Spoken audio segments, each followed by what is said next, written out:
Boa noite. O assunto reforma íntima não é um assunto novo. Na realidade, ele leva só a denominação mais recente. O primeiro código de reforma íntima que surge no mundo foi exatamente há mais ou menos 3.300 anos atrás. 3.245, para ser mais exato, segundo alguns historiadores. É exatamente os 10 mandamentos. Os 10 mandamentos foi o primeiro código de reforma íntima que nós temos conhecimento no mundo. Claro que aí as coisas evoluíram, dado que a capacidade de entendimento das criaturas da época estava bastante limitada. Se todos nós formos, por exemplo, no mandamento de número 9, ou no 9º mandamento, que você deve saber decore salteado, lá diz para a gente nós não cobiçarmos a mulher do próximo, o marido não estava incluído, nem o jumento, nem as coisas do próximo. Vejam os absurdos, mas adequado para a época, né? A mulher está colocada lá para não ser cobiçada junto com o jumento e as coisas do próximo, porque na realidade a mulher era objeto. Então, como objeto que era, ela não, né? Você não cobiçava objetos, e a mulher estava inserida como objeto.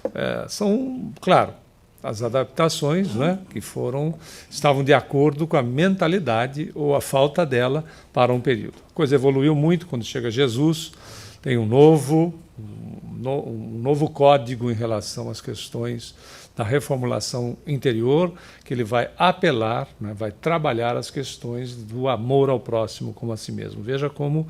E com a doutrina espírita nós vamos já mais avançados, cerca de 1857 anos, se considerarmos o desencarne de Jesus como o ano zero, 1857 anos, então nós temos um código que vai colocar, não vai alterar os ensinamentos do Cristo, mas vai ampliá-los no sentido de esclarecê-los para todos nós, para facilitar a nossa vida.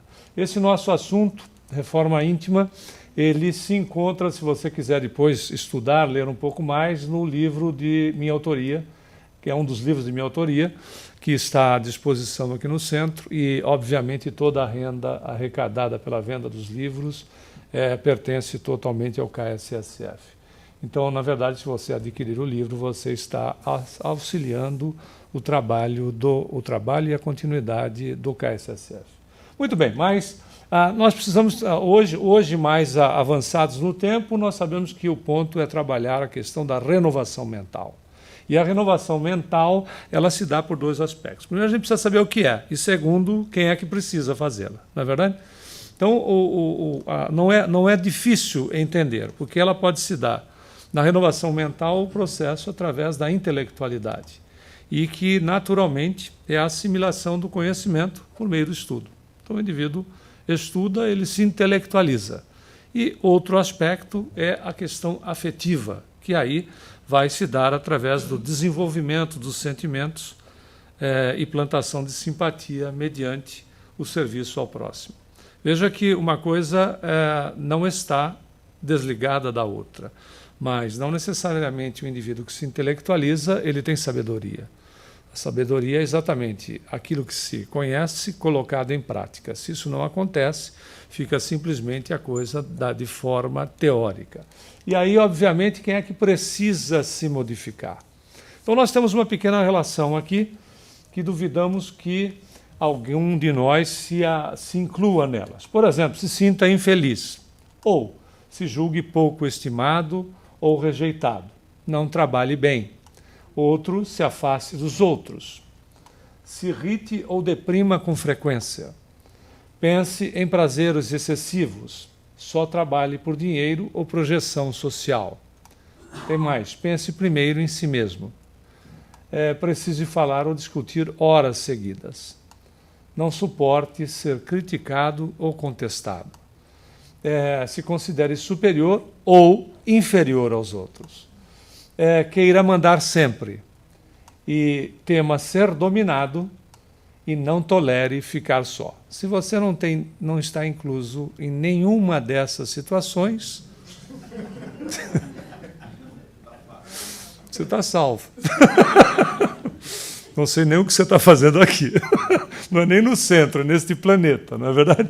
Porque realmente... Tem mais, viu? Padeça de fobias ou inibições. Use o próximo como objeto para satisfazer desejos e conseguir vantagens. Bom, enfim, sempre, cada um de nós sabe onde o sapato aperta. Não é fato? Todos nós temos... E não são pontos condenáveis. Essa é a grande diferença do cristianismo redivivo que nós chamamos de espiritismo. Não são pontos condenáveis, são fragilidades da criatura. Jesus vai dizer isso a Pedro. O homem, significando a humanidade, é mais frágil do que mal. E a fragilidade está no desconhecimento de si mesmo. Quando eu me desconheço, eu não tenho gerenciamento sobre a minha pessoa. Se eu não tenho gerenciamento, as coisas que surgem à minha frente, eu, de repente, posso encará-las ou posso agir de uma maneira totalmente, não é, sem controle diante do fato. Então, a fragilidade está na falta do conhecimento. Sócrates já falava isso a respeito disso 500 anos antes de Cristo. O antigo filósofo da Grécia, o conhece-te a ti mesmo. Foi encontrado nas escavações num templo de Luxor uma frase semelhante, um pouco depreciativa, que Sócrates, sem nenhuma ligação, colocaria da forma mais sábia: não conhece a ti mesmo, porque em Luxor foi encontrado, num dos templos, a frase: homem, conheça-te a ti mesmo e veja a tua pequenez diante dos deuses. No final das contas, ela é depreciativa. Quando, na realidade, o indivíduo que se conhece se gerencia. O indivíduo que se gerencia não vive de sensações. Não vive como uma nau sem rumo. Não vive ao sabor das ondas. Esse é o grande desafio para todos nós. É buscar se conhecer. Porque em se conhecendo se domina. Na realidade, a justiça divina funciona de uma forma fantástica. Até porque diz Emmanuel nessa obra o seguinte: é necessário reconhecer que todos nós, espíritos encarnados, e eles não se colocam fora desta situação, e desencarnados, em serviço na Terra, ante o volume dos débitos que contraímos nas existências passadas, somos doentes em laboriosa restauração. Todos somos enfermos pedindo alta. Mas isso não é para nos depreciarmos, isso é uma realidade diante da nossa existência. Nós não reencarnamos para pagar, nós não reencarnamos para sofrer. Se alguém disser isso para você, vale a pena consultar codificação e obras complementares, porque nós não vamos encontrar essa afirmação. Nós reencarnamos para exercitar aquilo que, via de regra, a gente tem nota 0 com louvor, que se chama relacionamento. É para isso que a gente reencarna, para exercitar relacionamento. De nós para conosco e de nós para com o semelhante. Enquanto a gente não se relacionar bem, a coisa não se resolve. Sofrimento e pagamento é opcional. Você pode encarar, nós podemos encarar o banco escolar de duas maneiras. Desafiador para nós no nosso crescimento, ou um martírio até a gente conseguir concluir o curso. É tudo uma questão de postura, uma questão de visão, uma maneira de se posicionar diante da escola da vida. A vida é a mesma coisa. Ou nós achamos que é um martírio, ou nós achamos que todas as situações são desafiadoras visando a nossa melhoria. Na verdade, o que nós precisamos fazer é sair do círculo vicioso, que infelizmente é grande o número de criaturas no planeta ainda que vive nesse patamar. O que é esse círculo vicioso? É isto aqui. O indivíduo reencarna, geralmente não cuida de si mesmo, passa o tempo, fica adormecido na indiferença, procura apenas bem-estar na vida terrena e reencarna de novo.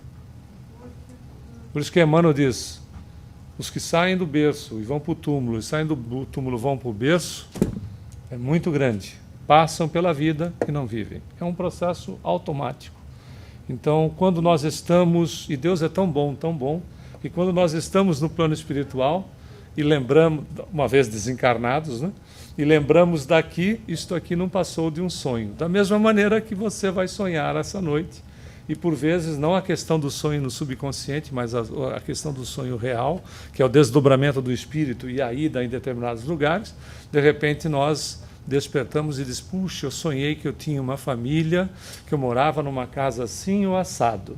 Mas era tão real, quando a gente desencarnar, se não entender o processo, vai ser a mesma coisa. Assim, eu sonhei que eu morava, tinha uma família, etc. Por quê? Porque Deus não violenta consciências. Nós não seremos violentados. Por isso, sair do círculo vicioso é entender o processo, ou seja, nos entender como espíritos e não agir mais automaticamente. Tudo tem uma razão de ser. Se tem uma razão de ser, é importante aproveitar esses aspectos como exercício, a começar do relacionamento dentro do lar. Tudo tem uma razão. Nós não estamos no lar A, B ou C, porque foi por acaso. A gente estava passando lá desencarnado e, de repente, a mamãe ou o papai nos puxaram para dentro. E aí a gente caiu lá e, via de regra, né, nós devíamos ter mesmo nascido na casa do vizinho ou na casa do amigo, porque lá é aquela família espiritual. Porque você não vive lá. Na verdade, vai comer lá 1 quilo de sal com ele. E como a gente sabe, sal, não é extremamente... atua na questão da hipertensão, então a gente come um sal fazendo o quê? Devagarinho, muito pouquinho por dia. É o tempo que mostra essa situação.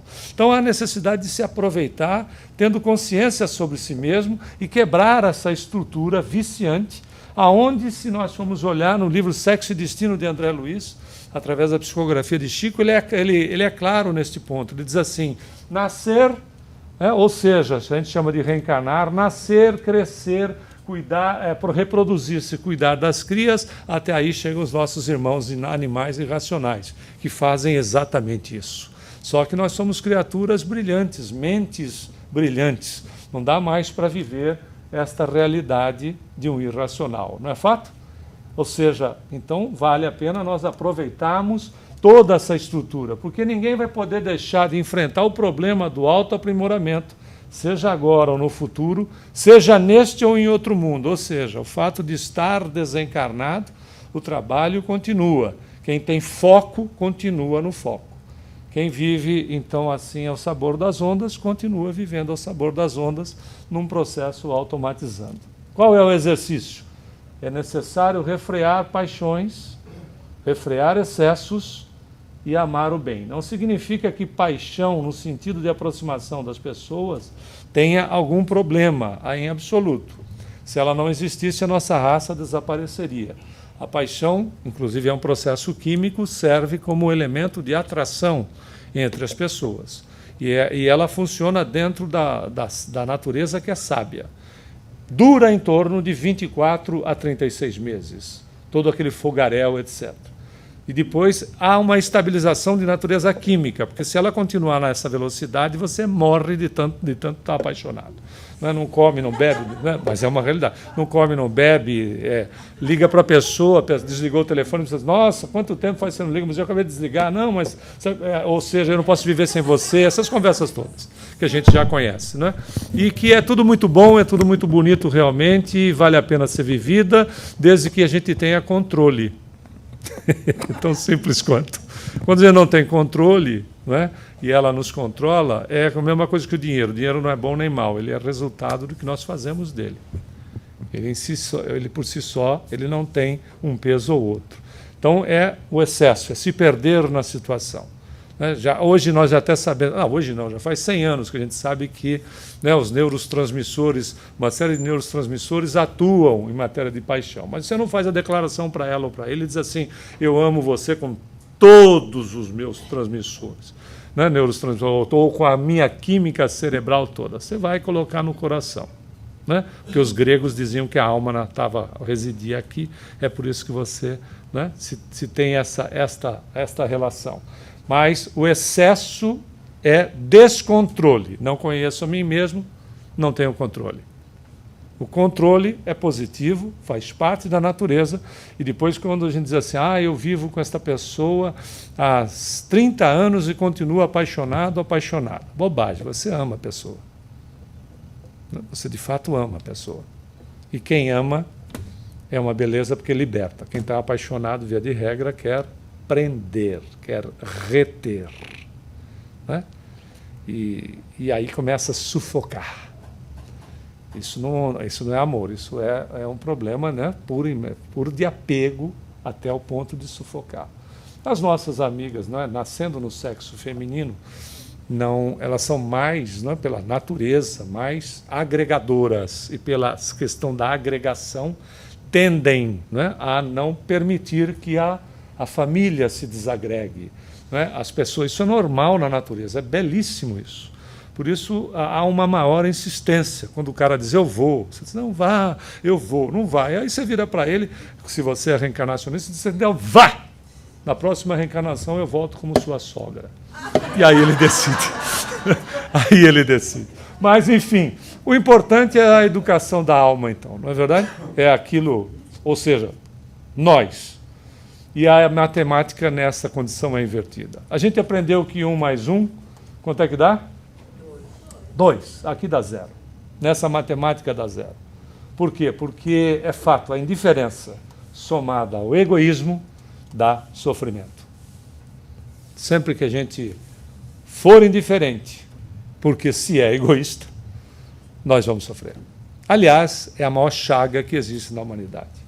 Uma entrevista de um repórter da BBC, a irmã Madre Teresa de Calcutá, quando essa estava reencarnada, perguntaram para ela, Madre, o que a senhora gostaria que a ciência inventasse? Ela disse, uma pílula que curasse a indiferença. O grande problema do mundo é a indiferença. Se eu tenho e você não, é problema seu. Já começou aí. É a chaga da humanidade, é o processo do egoísmo. É onde a gente tem que trabalhar sem exageros, sem excessos, né? Sem querer ter 10 prioridades. Quem tem 10 prioridades não tem nenhuma. Okay? Nunca se desvalorizando. Até porque é Emmanuel que vai nos socorrer através da psicografia de Chico, dizendo, quando você descobre um problema em você, você já evoluiu. Porque você percebeu que a resposta estava automática e agora você percebeu que é automático. Isso é fantástico, porque isso é um processo de valorização da criatura. Nós não somos espíritos imperfeitos, nem espíritos atrasados, nem espíritos assim ou assado. Nós somos espíritos em aprendizado. Quem está aprendendo tem a chance de experimentar o equívoco, não é verdade? Porque não sabe como faz. Não sabe fazer e logo não faz certo da primeira vez. E o que a gente tem que fazer, logo uma vez que a gente está falando a respeito disso? Tem uma dica aqui desta Karen Horney no livro Nossos Conflitos Interiores, que ela diz o seguinte, ela sugere para aquele que busca transformar-se intimamente, descobrir seus sentimentos e desejos reais, criar o seu sistema de valores. São algumas sugestões. Relacionar-se com os outros de acordo com os seus sentimentos e convicções. Tornar-se produtivo em suas atividades. Goste do que você faz. Se você não gostar do que faz, você é infeliz e vai ficar doente, se é que já não está. Não é isso? Ame o que você faz. É aquela história.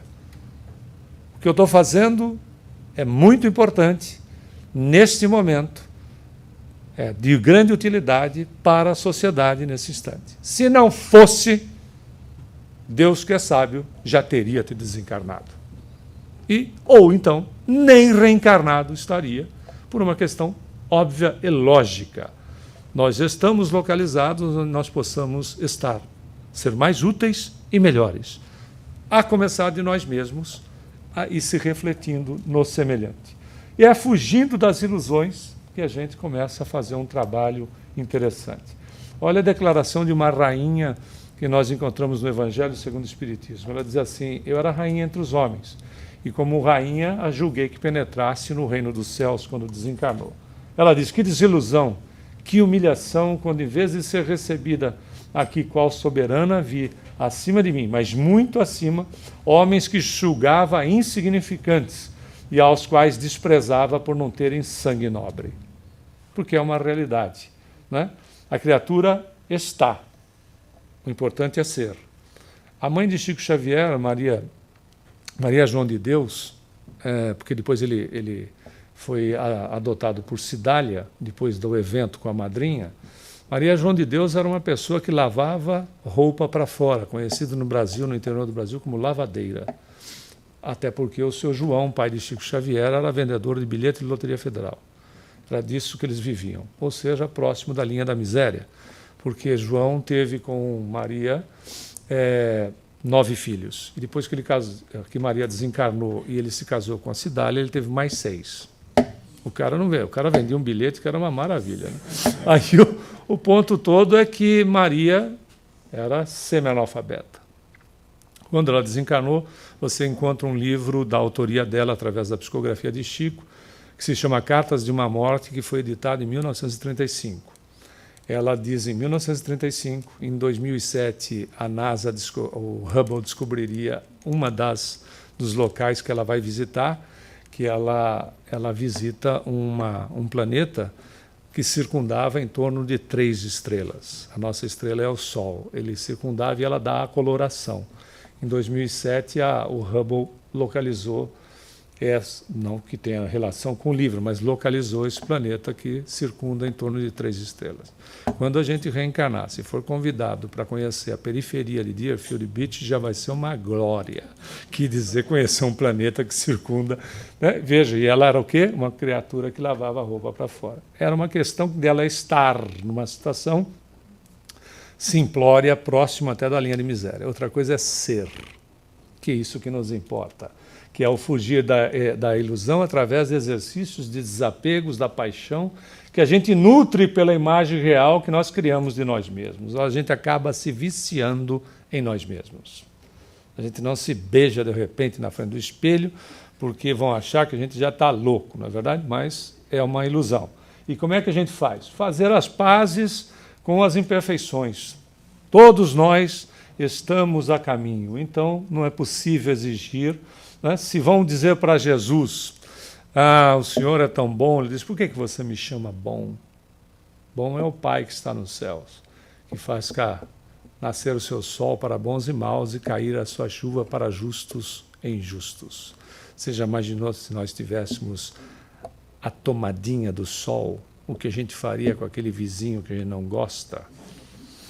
Aumentava bastante o calor. Ou se fizesse chover, né? Alagava a casa dele todo dia, só para dizer, toma, miserável. Na realidade, Jesus, nem ele assimila a condição de ser bom. Então, é importante, né, verificar isso. Abandonar estereótipo e aprender a se valorizar com respeito. Se você não tem aquele corpinho de 48 quilos com 1,80 m, não insista que você vai ficar doente. Não quer dizer não se cuidar, mas é o problema do estereótipo, né? A gente vê, às vezes, o bacalhau com cabeça. Via de regra, você nunca viu a cabeça de bacalhau, mas a gente vê que é o indivíduo que malha só a parte do tronco e os braços, então ele fica enorme, e a perninha fina, você vê andando uma pecinha de bacalhau. É um estereótipo. Ou então aquela moça que não tem nem estrutura óssea, um pouco mais larga, que tenta se estereotipar para a situação de moda. A gente tem que se respeitar, em primeiro plano. Cuidar-se, evidentemente, mas se respeitar. Respeitar a natureza. Tem coisas que não dá para fazer. Então, quando não dá para mudar, a gente tem que respeitar. Esta é uma maneira de se ver bem feliz consigo mesmo. Descobrir assim sua singularidade e vivê-la com gratidão. Esse é o ponto. Coragem para descobrir seus desejos, tendências e sentimentos. Exercitar a autoaceitação através do perdão. Não dá para perdoar o outro se a gente não exercitar em nós mesmos. Entender que o outro é falível e nós também somos. Então é trabalhar em nós para poder estender o benefício para o semelhante. Aprender a ouvir com atenção o que se passa à sua volta. Quem ouve mais, aprende mais. E com atenção, não tendo pressa para sair de frente das pessoas, controlar um pouco a ansiedade, né? São situações que fazem com que a gente viva mais. Se você pegar o livro Cartas e Crônicas de Humberto de Campos, psicografado pelo Chico também, Humberto de Campos já desencarnado, Ele tem uma mensagem lá que se chama Belarmino Bicas. O indivíduo desencarnou 22 anos antes por ser mal-humorado. Só por isso. Mas não é mal-humorado com coisas assim importantes. Ele era mal-humorado, por exemplo, com coisas do dia a dia, banais. Ele desencarnou 22 anos antes por ser mal-humorado. Você não é, né? Levanta de manhã de mau humor. Tem gente que consegue levantar de manhã e dizer assim, não fala comigo que eu, de manhã, eu tenho um mau humor terrível. Comunique-o de que ele está morrendo mais cedo. Tão simples quanto. E é uma verdade, porque você vai gastando, né, vai liquidando o fluido vital e desencarna mais cedo. Dominar o perfeccionismo, até porque nós somos perfectíveis. Perfeito é Deus. Nutrindo a certeza de que ser falível não nos torna mais inferiores que as criaturas. Valorizar efetivamente as vitórias que nós temos, isso é importante para a questão da autoestima. Descobrir as qualidades, acreditar nelas e colocá-las a serviço das metas de crescimento. Vejam que não são coisas assim difíceis. E como é que a doutrina espírita pode auxiliar no processo da educação da alma? Com a terapia espírita, que se consiste de fluidoterapia, palestras de estudo, a prece, desobsessão, água fluidificada, evangelho no lar e conscientização e fé. Isso é o que a doutrina nos traz. Agora, veja, isso sendo aplicado, né, ou parte dele sendo aplicado, nós vemos a nossa vida se transformar, principalmente com este recurso, que é o recurso mais importante de ligação criatura-criador. Por isso que Jesus, né, de fato, quando diante da mulher adúltera, ele de fato usa de caridade. Quando ele diz para ela, isso é caridade. Ele faz assistencialismo quando ele tira ela, ele presta assistência quando ele tira ela do risco de morte, que ela ia ser apedrejada até a morte em praça pública. Ele usa de misericórdia quando ele vai perguntar para ela onde é que estavam aqueles que te condenavam, e ela diz, todos se foram, Senhor. Ele usa de misericórdia quando ele diz, tampouco eu te condeno. Aí ele faz caridade. Vá e não erres mais. Para a nossa vida, diante da nossa existência ou das existências, a colocação continua sendo a mesma. Vá e não erres mais. Ou seja, é dinâmico o processo. Continue, não pare, não estacione no erro. Por isso a questão do perdão, o medicamento chamado perdão. Perdoa, ponto. Não é perdoa e esquece, porque esquecimento é questão de memória. Perdoa e segue em frente. Tira a importância do problema da frente. Aquela situação deixa de ter primazia, deixa de estar em primeiro lugar. Perdoe e dê seguimento, porque se a gente não perdoa, a gente fica amarrado na situação e não avança no tempo. Por isso que ele é um processo dinâmico, é de movimento. Ele diz, vá e procure, né? Se tem conhecimento sobre, procure não errar mais. Isso não quer dizer que não aconteça. Paulo, na sua segunda epístola aos Coríntios, vai dizer o seguinte, tem muita coisa que eu sei que não deveria fazer, mas eu ainda faço. Olha a força do hábito. Né? Habituado a dar determinado tipo de resposta, ela se automatiza, às vezes é agir por instinto, não é instinto. Na realidade, nós acabamos nos habituando a dar aquele tipo de resposta. Por isso, a necessidade de fazer um processo de autoanálise. E o Kardec vai enfatizar que a assistência de Jesus e a felicidade que ele promete aos aflitos depende da observância por ele ensinada, e que essa lei é suave, pois que apenas impõe como dever o amor e a caridade. Por isso que Jesus disse, o meu jugo é leve e o meu fardo é suave. Se a gente quiser, né, ser feliz, temos que sair de nós mesmos, através das oportunidades que estiver diante de nós na nossa vida. Não perca a oportunidade de fazer o bem. Esse é o convite. Mas fazer o bem não é o bem material. Não perca a oportunidade de desejar o bem. E existem recursos muito simplórios, a começar do bom dia. Ah, mas eu moro sozinho ou sozinha. Dê um bom dia para você na frente do espelho. Tem gente que não consegue sorrir para si mesmo na frente do espelho. Não consegue sorrir para si mesmo na frente do espelho. Logo, não consegue nem desejar bom dia para si mesmo na frente do espelho. E a coisa mais importante que tem é que nós desejemos um bom dia para nós mesmos. Faz sentido? Porque se a gente não deseja um bom dia para nós, como é que a gente vai desejar para o outro? Não é? Então, mas a caridade é assim tão simples? É tão simples. Caridade é postura, não é local. Não é hora nem local, é postura, é atitude. Então, o cumprimento, a educação, o por favor, por gentileza, né? A questão ética, a postura do indivíduo é caridade. Né? Ser educado é caridade. Agir bem é caridade. Dar lugar para o outro, deixar o que o outro passe, é caridade. Não é se colocar abaixo das pessoas, é simplesmente entender que o processo, quem não administra o pouco, não vai conseguir administrar o muito. O exercício começa nas coisas simples da vida, tão simples quanto. Por isso que a vida, ela costuma ser feita de escolhas. Nunca se esqueça disso. A vida costuma ser feita de escolhas. E a respeito disso nós trouxemos um vídeo bem curtinho que fala exatamente a respeito de que tipo de escolha a gente pretende. Isso, apaga a luz aqui que melhora. Já pensou o que você vai dizer para você mesmo quando chegar ao futuro? E aumenta o som. Será que vai gostar do resultado da vida que planejou? Será que vai ficar feliz com o que conquistou? A vida é feita de escolhas e elas podem determinar como vai ser o seu amanhã. Por isso é tão importante pensar em tudo que faz. Um caminho errado pode levar você a um destino obscuro e muitas vezes sem volta. E nessa caminhada cada escolha importa. É preciso saber escolher a profissão certa, os amigos certos. É preciso saber escolher quem serão seus mestres, os seus mentores.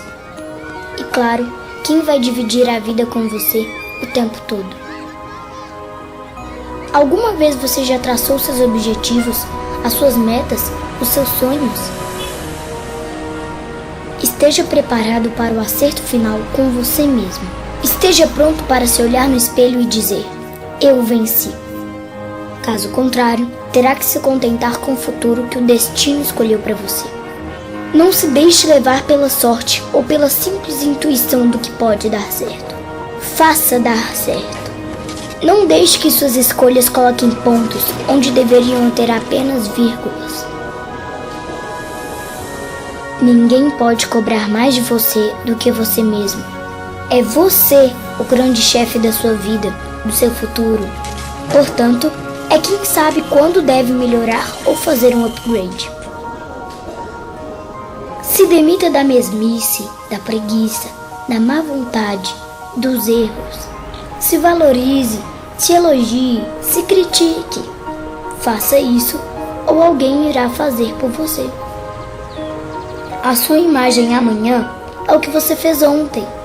E lembre-se, cada ruga criada ao longo da sua vida pode significar uma conquista ou uma derrota. Mas isso só você pode escolher. E o que é bem interessante, né? Se a vida é feita de escolhas, a mensagem é: não coloque ponto aonde você pode colocar vírgula. Muita paz.